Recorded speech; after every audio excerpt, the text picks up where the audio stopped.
নমস্কার, আমার চ্যানেলে তোমাদের সবাইকে অনেক অনেক স্বাগত জানাই। আজ আমি তোমাদের বলবো সুনীতি মুখোপাধ্যায়ের লেখা ভূতের গল্পে ভূতুড়ে কাণ্ড। ভিডিও শুরু করার আগে বলি, যদি আমার চ্যানেলে নতুন হয়ে থাকো তাহলে চ্যানেলটাকে অবশ্যই সাবস্ক্রাইব করে রেখো। তাহলে চলো আজকের গল্প শুরু করা যাক। প্রকাশকের মাথায় হাত। অনেক টাকা লোকসানের ব্যাপার কি না? অত খরচ করে বই নামালেন, তাও তো ছোটোখাটো বই নয়, ভূতের গল্পের এক মোটা সোটা সংকলন। ছবির পিছনেই বা কি কম টাকা খরচ হয়েছে। আঁকিয়েছেন ভূতের ছবি স্পেশালিস্ট শিল্পীকে দিয়ে। ভূতের অমন ভৌতিক ছবি আঁকতে অন্য কোনো শিল্পী পারেন না। রাতে ছাদে বসে একা একা অনেকেই সেসব দেখতে পারে না, এমনকি দিনের বেলাতেও দেখতে দেখতে গা ছমছম করে। এক এক ভূতের এক এক রকম চেহারা। মামদো ভূত, গো ভূত ছাড়া মেছো গেছো ভূতেদের ছবি তো আছেই। হোটেল ভূত, হাসপাতাল ভূতদের যা ভয়ঙ্কর ছবি, স্বয়ং ভূতেরাও তা দেখে ভয় পাবে। তাছাড়া ভূতের গল্পে যার দুই বাংলা জোড়ার নাম, সেই ভূতনাথ সরখেলও ভূতের গল্পের এই সংকলনে লিখেছেন। ওর গল্পের নাম পোড়ো দালানের ভূত। সেই ভূতের যে ছবি আঁকানো হয়েছে সেও দেখার মতো। বেশিক্ষণ অবশ্য দেখা যায় না, ভয় ভয় করে। বিজ্ঞাপনেও কম খরচ হয়নি। ভূতনাথ সরখেলের নাম বড় বড় করে ছাপানো হয়েছে লেখকদের নামের তালিকায়। কিন্তু প্রকাশক সমস্যায় পড়েছেন ভূতনাথ সরখেলের ওই পোড়ো দালানের ভূত গল্পটা নিয়েই। মাথায় হাত তো দেবেনি। ব্যাপারটা খুলেই বলা যাক, সেও এক ভূতুড়ে কাণ্ড। নানা লেখকের লেখা নিয়ে অবশেষে কাটুম কুটুম প্রকাশনীর ভূতের গল্পের সংকলন বার হলো। প্রকাশক নরহরিবাবু সদ্য দপ্তরিখানা থেকে বাঁধাই হয়ে আসা বইগুলোর একখানা তুলে নিয়ে দেখছিলেন। ঝকঝকে তকতকে মলাটের ওপর পোড়ো দালানের ভূতের ছবিটা দারুণ খোলতাই হয়েছে। ৫-১০খানা বইয়ের ভিড়েও যে কোনো খরিদ্দার ওই বইখানা হাতে তুলে নেবেনি। নরহরিবাবুর চক্ষু চরক গাছ। এরই মধ্যে বিজ্ঞাপন দেখে বেশ কিছু খরিদ্দার বইটা কবে বার হবে সেই খবর নিয়ে গেছে। গাগঞ্জের বইয়ের দোকানদাররাও তাড়া দিয়ে গেছেন, বই দিন বই দিন। বিজ্ঞাপনে ভূতনাথ সরখেলের নাম দেখে সবাই বই চাইছে। প্রকাশক নরহরিবাবু বেশ খোশ মেজাজেই ছিলেন। বুঝতে পারছিলেন বইটার খরিদ্দার বেশ খাবে। এদিকে যার নাম লেখক সূচিতে দেখে এত খরিদ্দার ঝাপছে, তার গল্পটাই কিনা ছাপা হলো না। নরহরিবাবু পাঁচুকে দিয়ে দপ্তরি কানাইকে ডাকালেন। কানাই আসতে নরহরিবাবু একখানা বই ওর সামনে ছুঁড়ে দিয়ে বললেন, আমার কি সর্বনাশটা করেছ দেখো। ভূতনাথের গল্পের ফর্মাটা ফেলে রেখে সাদা কাগজ গুঁজে দিয়ে বই বেঁধেছে। বলি, কাজ করো চোখ খুলে না বুঝে। এই সর্বনাশের ক্ষতিপূরণটা কে দেবে শুনি? দেখে শুনে কানাইও অবাক। এ কী করে হয়? ওর পরিষ্কার মনে আছে প্রথম ফর্মার গল্পটা ভূতনাথ সরখেলের।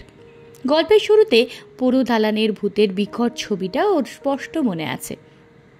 কানাই বললে, এ কী করে হয়? আমি বলতে পারবো না। নরহরিবাবু চোখ পাকিয়ে বললেন, তাহলে কি ভূতে করে গেল এই কাণ্ডটা? দপ্তরখানায় দেখো, কোথাও না কোথাও ভূতনাথ সরখেলের ভূতের গল্প পড়ে আছে। ঠিক এই সময় বইপাড়ায় ঘুরতে ঘুরতে স্বয়ং ভূতনাথ সরখেল এসে পড়লেন। সামনেই লাগতাই মলাটগুলো ভূতের গল্পের বইটা দেখেই তুলে নিলেন। বাহ, সুন্দর বই হয়েছে তো। আরে বাস, ভূতের এরকম ছবি দেখলে বড় মানুষেরাও ভয় পাবে। জম্পেশ বই হয়েছে নরহরিদা। নরহরিবাবু গম্ভীর মুখে বললেন, আপনার গল্পটা খুলে দেখুন কেমন ছাপা হয়েছে। ছবিটা কেমন হলো বলবেন না? ভূতনাথ সূচিপত্র ধরে প্রথম পৃষ্ঠায় পৌঁছে অবাক। এ আবার কি নতুন ফ্যাশনের বই হলো নরহরিদা? ১ পৃষ্ঠা থেকে ১৬ পৃষ্ঠা পর্যন্ত যে ধুধু ফাঁকা। আমার পোড়ো দালানের ভূত গল্পটা কই? পাঁচু থাকতে না পেরে বলে ফেলে, আপনার গল্পই তো প্রথমে ছিল, তা শেষে গেল কি করে? না, তাই বা কোথা, পাতা তো সবই উল্টে ফেললাম, আমার গল্প কোথায় গেল নরহরিদা? নরহরির বাবুর মুখে কথা নেই। দপ্তরি কানাই ব্যাপারটা লেখক ভূতনাথকে খুলে বলল। ভূতনাথ সব শুনে বলল, বলো কি? ভাঁজাইয়ের সময় সমস্ত ছাপা গল্প তোমরা দেখেছ? বাঁধাইয়ের পরে উধাও, পাতাগুলো সাদা হয়ে গেল। ও নরহরিদা, ছাপাখানার ভূতের কথাই তো এতদিন জানা ছিল, দপ্তরখানার ভূতের কথা তো জানতাম না। ভূতনাথ হো হো করে হেসে উঠতে নরহরিবাবু রেগে বললেন, আপনি তো মশাই হেসেই খালাস। কাল থেকে খদ্দেরের লাইন পড়বে, আমি তাদের কি বলে ফেরাবো বলতে পারেন? দপ্তরি কানাই বলল, দেখুন ভূতনাথবাবু, আমার মনে হয় আপনি নিশ্চয়ই ভূতেদের কাছে কোনো অপরাধ করেছেন, তাই তারাই রেগে গিয়ে এই ভূতুরে কাণ্ড ঘটিয়েছে। পাঁচু থাকতে না পেরে বললে, দেখুন দাদা, আমাদের গ্রামে ঘোষেদের বাড়ি ওই রকম একবার ভূতের উপদ্রব হয়েছিল, সেও ভূতেদের কাছে অপরাধেরই ফলে। শোনেন তো বলি। ভূতনাথ বললেন, আরে বলো বলো পাঁচু, ভূতের গল্প লিখে রোজগার করি, সেই ভূতেদের কথা না শুনলে আর এক অপরাধ হবে। পাঁচু ভরসা পায়, বলে, সে এক কাণ্ড। ঘোষকর্তা ওর দোতলা বাড়ির নিচের তলায় রাত কাটান, দুপায়ের হাঁটুতে বাত, সিঁড়ি ভেঙে দোতলায় উঠতে পারেন না। একদিন সকালে দেখা গেল ঘোষকর্তা ঘুম থেকে উঠছেন না, অথচ উনি রোজ ভোরে ওঠেন। অনেক ডাকাডাকি চলল বাইরে থেকে, না সারা শব্দ নেই। তখন বাড়ি শুদ্ধ সবাই ভয় পেয়ে গেল, তাহলে কি উনি? কিন্তু না, খবর নিয়ে জানা গেল বাড়ির সঙ্গে ওর কোনো ঝগড়া বিবাদ হয়নি, গলায় দড়ি দেবার মতো কোনো ঘটনাই ঘটেনি। তখন প্রথমে দরজার অল্প ফাঁক দিয়ে ওর ঘরের ভেতরটা দেখার চেষ্টা করা হলো। অনেকটাই দেখা গেল, কিন্তু ঘোষকর্তাকে দেখা গেল না। এমন সময় ঘোষবাড়ির কে একজন ছাদে উঠেছিল। সে চিলেকোঠার খোলা জানলা দিয়ে দেখে ঘোষকর্তা সে ঘরের তক্তপোষে নাক ডাকিয়ে ঘুমোচ্ছেন। সবাই তো দেখে অবাক, হাঁটুর বাতের ব্যথায় যে মানুষটা দুটো মাত্র সিঁড়ি উঠতে পারেন না, তিনি চিলেকোঠায় উঠলেন কি করে, আর উঠলেনই বা কেন? এরপরের ব্যাপার দেখে সবাই আরও অবাক। দেখা গেল চিলেকোঠা ঘরের বাইরে থেকে তালা বন্ধ, অথচ ঘোষকর্তা ভেতরে ঘুমিয়ে আছেন। তালা খুলে ঘোষকর্তাকে অবশেষে বার করা হলো। তাকে জিজ্ঞেস করতে বললেন, তিনি কিছুই জানেন না। গল্প শুনে ভূতনাথ বললেন, তাই বুঝি? এ তো দারুণ ব্যাপার পাঁচু, ভূতেরা তাহলে কি না করতে পারে বলো? পাঁচু বললে, সে তো আপনি আরও ভালো করে জানেন, ভূত নিয়েই তো আপনার লেখার কারবার। তো আরও একটা ভূতরে ব্যাপার ঘটেছিল, শুনবেন নাকি? অবশ্য আপনি তো আবার বাড়ি ফিরবেন, রাত বেড়ে যাচ্ছে। প্রকাশক ভদ্রলোক বিরক্ত হলেন। তার চিন্তা কি করে তিনি আগামীকাল খরিদ্দারদের হাতে বই তুলে দেবেন। লেখক ভূতনাথ উৎসাহের সঙ্গে বললেন, না না, তুমি বলো তো পাঁচু, রাত বারুক, যাবো তো রিসরা। পাঁচু বলে, এবার তাহলে শুনুন ঘোষকর্তার ছোট ছেলে তাবলের কথা। ঘোষকর্তার দুই ছেলে, বড়র নাম আবল, ছোটর নাম তাবল। সেই তাবল দিনে দুপুরে স্টেশন থেকে বাড়ি ফিরছে। হঠাৎ উল্টো দিকের পথকে সোজা মনে করে সারা দিন সারা সন্ধে পথ হেঁটে হেঁটে পৌঁছে গিয়েছিল 20 মাইল দূরে অচেনা এক গ্রামে। সেখানকার লোকজন অচেনা মানুষ দেখে জিজ্ঞেস করে বুঝতে পারে ভুলভুলাইয়া ভূতের পাল্লায় পড়ে তাবলের এই দশা। অবশেষে ভিন গায়ের লোকেরা তাবলকে পৌঁছে দিয়ে যায় ঠিক ঠিকানায়। ভূতনাথ জিজ্ঞেস করেন, হ্যাঁ পাঁচু, হঠাৎ ঘোষকর্তার পরিবারের ওপর ভূতেদের রাগের কারণ কি? সে কথা বলতে গিয়েই তো এত কথা ভূতনাথবাবু। হয়েছে কি, ঘোষবাড়ির পূব দিকের ঘরের জানলার পাশে ছিল অনেক বছরের পুরনো একটা শ্যাওড়া গাছ। ওই শ্যাওড়া গাছে থাকতো এক ভূত। শোনা যায় ভূতটারও বয়স অনেক, ঘোষকর্তার ঠাকুরদার বাবার আমলের ভূত। হয়েছে কি, গাছটা থাকার জন্য পূবের ঘরটাই সকালের আলো ঢুকতো না, তাই তাবল মানে ঘোষকর্তার ছোট ছেলে ঠিক করলো শ্যাওড়া গাছটা কেটে দেবে। ব্যাস, যেদিন থেকে তাবল গাছ কাটার কথা ভাবলো সেদিন রাত থেকেই শুরু হলো অত্যাচার। তারপর ওঝার কথা মতো শ্যাওড়া তলায় ভূতের পুজো করে ক্ষমা চেয়ে নিতে তবে অত্যাচার কমলো। তো ভূতনাথবাবু পারেন তো আপনিও তাই করুন। এই শুনে ভূতনাথ সরখেল হো হো করে হেসে উঠলেন, বললেন, তাহলে কি বলছো আমাকেও ভূতের পুজো করতে হবে? আমি যে পোড়ো দালানের ভূতের গল্পটা লিখেছি তাতে কোনো ভেজাল নেই। ও বাড়ির পাশ দিয়ে কৃষ্ণপক্ষে কেউ রাত 9টার পরে যেতে সাহস পায় না। ও পথে ওই সময় যে গেছে সেই শুনেছে ভূতেদের নাকি সুরের কথাবার্তা। তাছাড়া আমি তো আর ওই ভূতেদের আড্ডা পোড়ো দালান ভাঙবার যুক্তি দিইনি। যাক, চলি নরহরিদা, খরিদ্দারদের ভুতুরে ব্যাপারটা একটু বুঝিয়ে বলবেন।